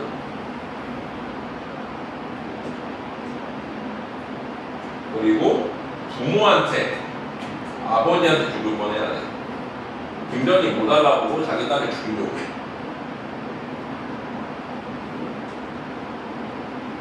이 5번을 겪어야 행복하게 된 것입니다. 그러니까 숙향이 듣기에도 이거는 미친 거잖아. 지금까지 겪은 게 이렇게 힘든데 자살하려고 그러니까 자살하지 마시고 이거 2번 겪고 편안히 지내세요 이러는 거야. 자, 그래가지고 어쨌거나 또 어때? 다음 길을 가라 그래. 그래가지고 143페이지 밑에서 10번째 줄에 보면 12번째 줄 백기는 다 왔으니 여기서 내려 저쪽으로 가시죠 하고 배를 또 내려줘. 그러면 자연히 구할 사람이 있을 것입니다 하고 동정귤 같은 동정호에 나는 귤 같은 과실을 주면서 시장할 때 먹으면 요기가 된다고 하고 이별할 때 그래가지고 배에서 내려가지고 가니까 선녀들이 이제 가리킨 방향으로 갔어. 가가지고 이제 숙향이 스스로 생각하되 내 몸이 이만큼 장성한 여자라 새 옷을 입고 홍리를 다닌다가는 욕을 볼지라 하고서 고운 비단 옷을 혐오과 갖고 있고 얼굴에는 재와 흙을 바르고 거짓 신용을 하면서 그거지. 그러니 젊은 여자가 불쌍하게도 병신이구나 하고서는 이제 사람들이 불쌍히 여겼어. 그 다음에 이제 장성상 얘기가 좀 나오고 뒤로 가보자. 자, 146페이지. 위기.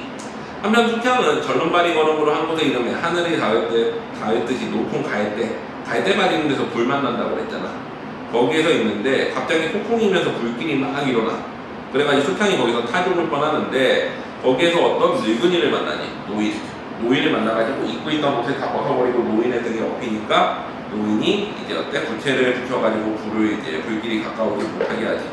나중에 보니까 이 사람이 누구야? 화덕진군, 이제 그 신선인 거지. 불을 관장하는 신선이 이제 구해준 거야. 그래서 화덕진군이 구해주고 나서 이제 숙향이 또 어때? 알몸으로 이제 있는데 한 노파가 구해줘. 그 노파가 누군 거야? 마고선녀. 강화가. 마고선녀가 이제 구해줘가지고 그 마고선녀 할머니와 같이 따라다니면서 이제 살게 되는 거야. 그래가지고 148페이지 중간에 봐봐. 할머니가 나는 친자식처럼 여기니 어찌 숨길 수 있겠습니까? 난중에 부모를 잃고 위탁할 데가 없어서 유리하옵더니 떠돌아다니더니 사슴이 어머다가 장승상집 뒷동산에 다 두고 오매 그대기 무자하여 나를 침탈같이 길러주더니 종 계집인 사양이라 내가 뭐해야 하여 승상내에게서 나를 내줬고 그 누명을 씻지 못하여 표진강에 빠져 죽으려고 하였더니 연꽃놀이하던 소녀들이 구함을 받고 그 자기 시녀들이었던 거지. 월궁 선녀를 있는데 처녀의 단행이 두려워 병신골을 하고 다녔더니 화제를 만나가지고 화덕진군의 구원을 받고 그 직후에 할머니를 만나 나를 친딸같이 사랑했더니 나도 친어머니처럼 마옵니다. 노파가 이 말을 듣고 숙향에게 절하고 단계의 마음의 진정 그런가 보다 하고 더 타락하게 되었대. 그래가지고 이제 그 마고 선녀랑 같이 지내게 되지 할머니랑. 자 그래가지고 그러다가 이제 보면은 꿈속에서 잠깐 이제 항아를 보고 오기도 하고, 그 다음에 꿈속에서 어때 또 이제 자기와 원래 이제 그 인연이 있었던 태의선군인 이제 이선이라는 선비랑 만나기도 해. 자, 그러고서는 150페이지 가보자.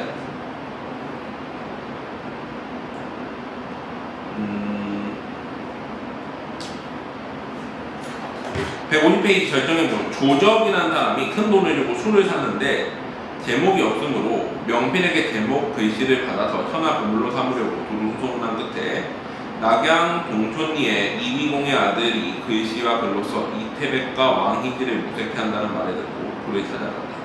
이 술은 누구냐면은 저기 숙향이 술을 놓은 거야. 숙향이 이제 천에다가 술을 놓은 건데 그 술을 이제 그 마고선녀가 판 거야. 시장에서 팔아가지고 조적이라는 사람이 이제 그 술을 샀어. 사가지고 이위공의 아들인 이제 그 이선이라고 있어. 이위공이 이제 아버지가 위공이야. 그리고 누군가 있겠지. 아들인 이선이라는 사람이 있는데 이 사람이 이제 태의진군인 거지. 그 선상계에서 숙향이랑 인연이 있었던 사람. 그래가지고 이 수노 내용이 뭐냐면은 그 숙향이 꿈속에서 이성과 같이 만나는 대목이 나오거든. 이 꿈속에서 이제 그 서왕모의 잔치에 만나가지고 서로 이제 옥황상제 앞에 가서 인연을 맺는 내용인 건데 그 꿈속에서 봤던 내용을 소를 놓았는데 똑같은 꿈을 이성으로 꿨던 거야. 그래가지고 이 수놓은 거를 보고서 꽃물 수놓은 걸 보고서 이선이 이제 숙향을 찾아다니기 시작을 하는 거지. 자, 이위공은 병부상서지. 젊어서부터 묵묵겸전하여 명량이 사회에 뜨셨는데 어쨌거나 이때 보면은 부인과 함께 이제 또 뭐가 없어. 거기 보면은 자식이 없어. 그러니까 항상 보면은 자식이 없잖아. 그러다가 이제 어때 신선이 이제 내려와가지고 자식이 되는 거지. 그래서 이선을 낳는 거지. 어디 갔냐? 4페이지로 가보자.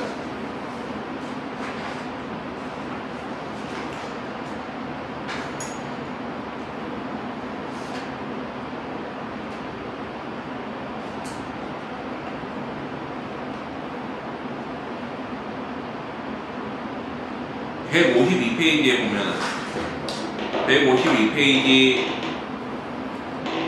10번째 줄 당신은 어디서 온 누구인데 이렇게 눈편집에 와서 수고를 하실 테니 불안하고 고맙소. 그랬더니 우리는 천상에서 해상 가늠하는 선녀인데 우파강제의 명을 받들고 악인당하시는 걸 보러 왔었고 배필은 남군 땅에 있대. 이 아이의 배필을 정해주십니다.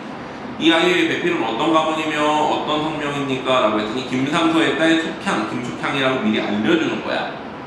그러고 난 다음에 자식이 태어나. 그래가지고 신선우가 같다고 그래서 뭐라고 그래? 이름을 이선, 자를 태을이라고 짓지. 태을이 사실은 이제 신선 이름인 거잖아. 그거를 이제 그렇게 지어주고. 그래가지고 이제 뭐 과거를 보고 뭐 그래가지고 높은 자리에 올라가는데 마침 이제 어때? 수놓은 거를 이선이 보고서 숙향을 찾아 나서기 시작을 해. 자, 그러고 난 다음에 154페이지보다 154페이지 중간에 보면은 나는 요지에 다녀왔거든. 요지라는 거는 이제 성황모가 있는 신선세계에 이제 잔치하는 자리인데 거기에서 이제 숙향과 이선이 꿈속에서 만나거든. 요지에 다녀왔거니와 이 수를 놓은 사람은 어떻게 인간으로서 천상의 일을 역력히 되었을까? 필경 비상한 사람이다. 이 화정의 노파를 찾아서 수 놓는 사람을 알아보리라. 이건 누구야? 이선이 어떻게 조적한테서 수를 사고 난 다음에 이거 내가 꿈속에서 본 이야기인데 이거 어떻게 이 수 놓은 사람이 알고 있지? 그러고서 이 수 놓은 사람이 숙향이라고 생각하고서 찾기 시작하는 거야. 이 화정 노파는 누구야? 마보선녀지. 부모에게는 산수유람에 떠난다고 하고선 노파를 찾아가지고 갔더니 이제 어때? 마보선녀가 이 수 놓은 사람에 대해서 얘기를 해주는데 처음에는 이제 거짓말을 해. 뭐 장애가 있다는 둥 숙향이 막 그러면서 이제 마음을 떠봐. 근데 그래도 상관없다라고 이선이 계속 숙향을 찾는 거야. 그래가지고 결국에는 이제 숙향과 만나게 해주려고 하지. 근데 이제 바로 만나지 않고 이제 여러 가지 이제 또 일들이 있어. 거기 보면 156페이지에 보면 그 숙향이 5세 때 짐승이 물어다가 내 집 동산에 버린 것을 우리가 무지하기로 10년을 길러서 양녀로 삼았더니 장성상 얘기구나 이거. 미안 어디 있냐? 어디로 가야 되냐?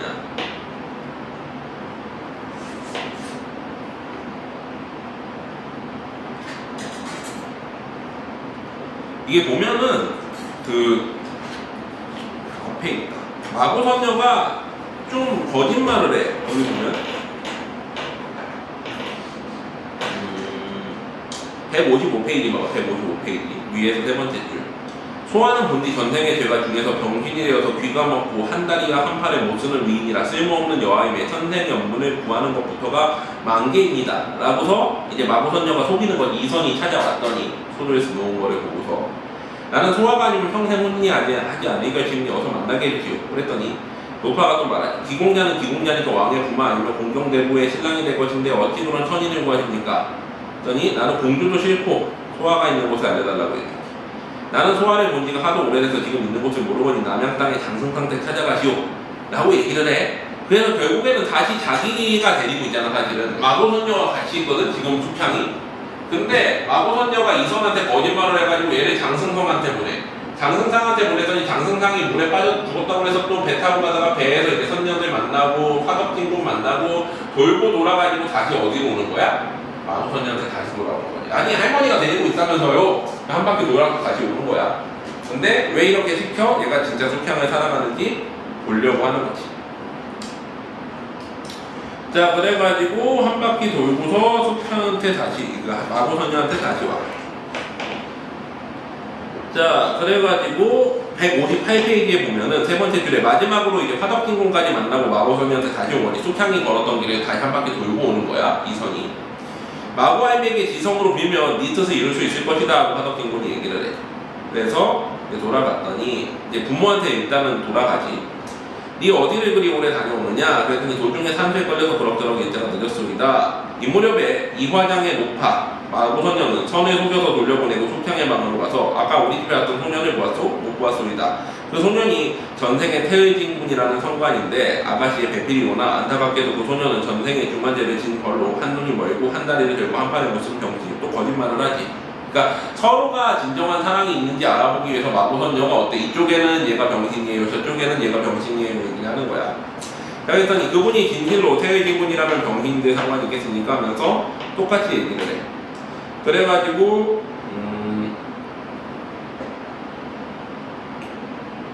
어디 있냐, 다시 또 이제 태진군 이선이 찾아왔을 때 노파가 또 거짓말을 하는데 어디에 있냐,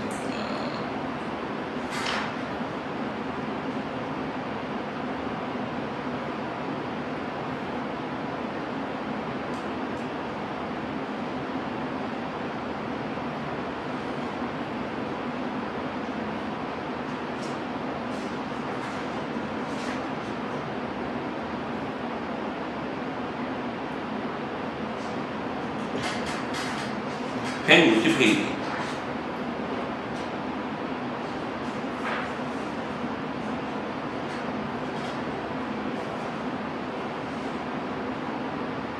그래서 160페이지에 보면은 결국엔 마구선녀가 혼사를 진행을 하게 돼. 그래가지고 근데 이제 부모님한테 얘기하면은 좀 큰일이 날 것 같잖아. 어디서 온지도 모르는 여자하고 결혼하겠다고 하니까. 그래서 106페이지 중간쯤에 보면 선의 고모는 좌복야 여흥의 부인이 자식이 없어서 선의 친자식까지 사랑하였다. 선이 고모 집에 찾아가니 고모가 반기면서 얘기하기를 어제 밤중에 백룡을 타고 하늘로 올라가서 광안전이라는 대궐에 들어갔더니 한 선녀가 말하기를 사랑하던 소아를 너에게 주니 며느리 삼으라 하므로 내가 너의 아내를 삼으려고 데려다가 본즉 정말 아름다운 남자였다라고 했는데 이게 숙향인 거지 사실은. 그래가지고 선우는 전생에 월공소아라는 선녀로서 인간의 이름을 숙향이라고 하는 소녀와 혼인하게 된 경위를 얘기하니까 부모가 크게 기뻐해. 나는 찬성하지만 부모의 성정이 다르니 그런 빈천한 소녀를 며느리로 삼을 리 없으니 어찌하랴라고 이제 걱정을 하는 거지. 저는 부모가 반대하더라도 다른 여자와 혼인하지 않겠습니다. 그랬더니 네가 벼슬하면 두 아내를 줄 것이오. 내 부친이 서울로 가시고 없으니 내가 혼사를 주장하고 줄지하려는 너의 부친의 뜻에 맡기면 좋지 않겠니? 고모가 그렇게 도와주니까 그래서 혼인을 하기로 해. 그래서 선이 신신당부하고 돌아와서 혼인날만을 기다리고 있었는데 어느덧 그날이 되었는데 선의 고모 이부인이 숙향의 집에 기구가 없으리라 염려하고서는 여러가지 이제 어때? 돈도 주고 재물도 주고 해가지고 이제 결혼 준비를 시키는 거지. 그 전까지는 어때? 얼굴을 못 보고 있어. 기본적으로 이제 남녀간에 혼인을 할 때 얼굴 못 보지. 청백군에서도 보면 그렇잖아. 자, 이리하여 선이 요조숙녀 숙향의 아내로 맞음에 금실의 정이 원앙새가 푸른 하늘 숲에 놀고 빛이가 열리지 깃들인 것 같아서 무색하게 궁금하게 즐거워하더니 이튿날 선이 고모에게 문안을 드리자 신부가 병신이라더니 어떠냐고 물었으며 곧 데려다 보고 싶으나 부친이 서울서 오시는 대로 전기차로 기별하고 신부를 데려오겠다고 말하니라. 신부를 아직 못 본 거야. 데려오기 전에 며느리의 용모가 궁금하시거든이 족자의 화상을 보십시오 하고서 이제 족자의 화상을 먼저 보여주지. 그랬더니 이게 꿈에 본 선녀구나 하고서는 숙향이 괜찮다라고 얘기를 해. 그런데 문제는 뭐냐면은 자, 서울 조정에 있으면서 변방으로 문제로 시골로 내려오지 못하고 있는 남편 이상세에게 몰래 이제 알렸던 것이다. 일이 전과 달라진 것을 보고 시녀들에게 물어서 비밀리에 혼인을 하려는 실정을 알고 서울에 있는 상서에게 몰래 알려가지고 그래서 어떻게 돼? 이제 서울에 있는 이상서가 낙양태조에게 해가지고 자기 아들을 유혹하는 계집을 잡아 죽이라 라고 얘기를 한 거지. 자, 원래 이선이 이위공의 이제 위에 고모 누나가 있어. 이 누나인 고모가 숙향과의 혼인을 주선한 건데 이거를 어때? 이위공의 부인이 알고서는 이위공한테 알려볼래. 낙양에 그랬더니 이위공이 낙양태수였던 누구야? 숙향의 아버지 김전한테 알려서 김전 보고 숙향을 잡아가지고 죽이게 만드는 거야. 그래가지고 이제 잡아 죽이려고 했는데 어때? 잡아갔는데 그 마고선녀가 장씨 꿈속에 나타나서 왜 네 딸 죽이려고 하니? 그러니까 이제 장씨가 말려가지고 김전이 숙향을 죽이지 못하고 풀어줘. 그래가지고 이제 풀어주는 상황이 돼. 자, 165페이지 봐봐. 별말문. 이때 김전은 계양태수로 전근해 가고 낙양태수로는 신관이 부임하여 숙향을 옥에서 석방한 뒤 낙양 근처에 있지 못하도록 하였더니 이화적인 노파는 공문 밖에서 기다리고 있다가 숙형을 맞아서 끌어안고 집으로 돌아왔대. 그러니까 김전이 가고 이제 새로 온 태수가 풀어준 거지, 숙향을. 그러니까 자기 딸인지도 모르고서 이 사람은 어때? 거기 부임해 있다가 다시 간 거야, 김전은. 마침 선이 보낸 편지가 와서 기다리고 있더라. 숙향이 인본듯 반갑게 뜯어보니 만난 정해라. 서러운 눈물을 흘리며 탄식하고 많이 못하더라. 이랑 이제 서울로 가고 고을에서는 이 근처에 있지 못하게 하니 나는 정차 어디로 가요 의탁하지요 라고서 이제 이성과 헤어져가지고 슬퍼하고 있는데 이것이 때 애군이요 여기 오래 있으면 또 화를 당할 것이니 세간을 정리하고 나와 같이 이 고장을 떠납시다 해서 노파랑 이화정을 버리고 다른 고향으로 가는 거지. 자 그러면서 이제 노파가 얘기하지. 나는 본디 천태산의 마구하임이었는데 낭자를 보호하기 위하여 세상에 내려와서 이제는 낭자의 급한화를 다 구하여 드렸으니 이와 동시에 영분이 다하여 떠나게 되었으니 여러 해 동안 같이 살던 정에 잊을 수가 없습니다. 속향이 그 말을 듣고 깜짝 놀라서 저랑 오늘을 감사하며 말하되 미련한 인간의 눈이 지금까지 할머니가 신선이심을 알아보지 못하였는데 이제 인연이 다하여 버리심을 당하게 되오니 망극하옵니다. 그동안 할머니의 은혜를 입어서 일신을 아니라더니 할머니가 선경으로 돌아가시면은 누구를 의지하오리까 라고 얘기를 하지. 내가 청삽살개를 두고 갈 테니 그놈이 낭자의 어려움을 도우리이다. 할머니 가시는 길이 얼마나 되며 어느 날 가시렵니까? 라고 좀 물어봐. 나는 같이 갈 길이 58,000년이요 지금 못 떠나려고 합니다.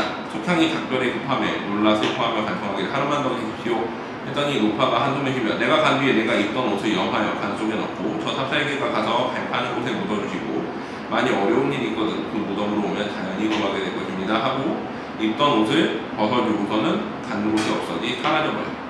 근데 여기는 좀 간략하게 들어가 있거든 속탕전이. 근데 이제 이번에 수능 특강의 실림 파트 보면은 여기에서 이제 마구할미가 자기가 파랑새로 변해가지고 이제 구해졌던 대목 뭐 이런 것들을 이제 좀 자세하게 나오는 파트들이 있어. 속향이 통곡하다가 마구할미가 남기고 말대로 장례를 치르고 예복을 같이 우판에 넣어가지고 산소의 털을 찾아서 갈 때 따라오던 청삽살개가 속향의 치매 끝에 물어서 그만 가라고 하며 조석이로 제사를 지니하여 삽살개를 사랑하고 믿음의 세월을 보내더라. 자 그래가지고 삽살개가 알려준 곳에다가 이제 그 이복을 묻고서 거기 무덤을 만든 거지. 하루는 달이 밝고 하늘에 한 점 구름도 없이 맑게 깨어서 잠을 이루지 못하고 속향이 사창에 의지하여 탄식하는 심정으로 글을 지어 책상 위에 놓고 졸다가 깨어보니 글도 없고 개도 없대. 그러니까 편지를 써가지고 잠깐 졸았는데 그 사이에 개가 어때? 그거를 가져다가 이선한테 전해주는 거지. 그래가지고 이선한테 전해주러 갔으니까 속향은 보니까 삽살개가 나를 버리고 도망갔네? 이렇게 생각한 거야. 가련하다 내 팔자야 할머니도 가고 할머니가 남겨주고 이제 개마를 잃었으니 밤이 적적하여 잠도 오지 않는구나.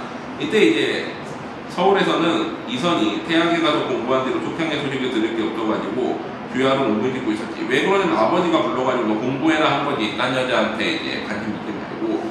하루는 문득 보니 청삽살개 한 마리가 자기를 향하여 왔으므로 살펴본즉 그 개가 물고 온 곳을 토해놓으니 선이 기이하고 그 뒤에서 여기 보니 동촌이 이화정에 있던 속향의 필적이라. 급히 그 글을 떼어보니 슬프다 속향의 팔자여 하면서 자기 이제 신세한 사를 쭉 적어놨지. 아 할머니까지 돌아가셨구나. 그러고서 이선이 어때? 너 빨리 이 편지 가지고 돌아가서 속향 곁에 있어라. 왜? 이제 속향이 아무도 없으면은 슬퍼하지 않겠니? 그래가지고 마지막에 어때? 이제 또 약간 좀 안 좋은 그 저기 뭐야 도적한테 쫓길 뻔도 하고 뭐 그러다가 결국에는 이제 저기 누구야 그 고모를 만나가지고 그래가지고 그 사람 만나가지고 편하게 지내고 있다가 나중에 이제 그 누구야 이선과 잘 되고 나중에 이선이 높은 자리에 올라갔을 때 황태웅인가가 병이 들어가지고 병 구하려고 신선생이 갔다가 마고선정까지 다시 만나고 돌아오는 이야기로 행복하게 잘 살았다. 이해되지? 그래서 5번의 고난을 겪는 인간의 이야기. 마지막에 납치설은 그거는 이가 빠져가지고 슬퍼하는 내용이거든. 나이가 들어가지고 그걸 한번 읽어봐. 어렵지 않을 거야. 그래서 여기까지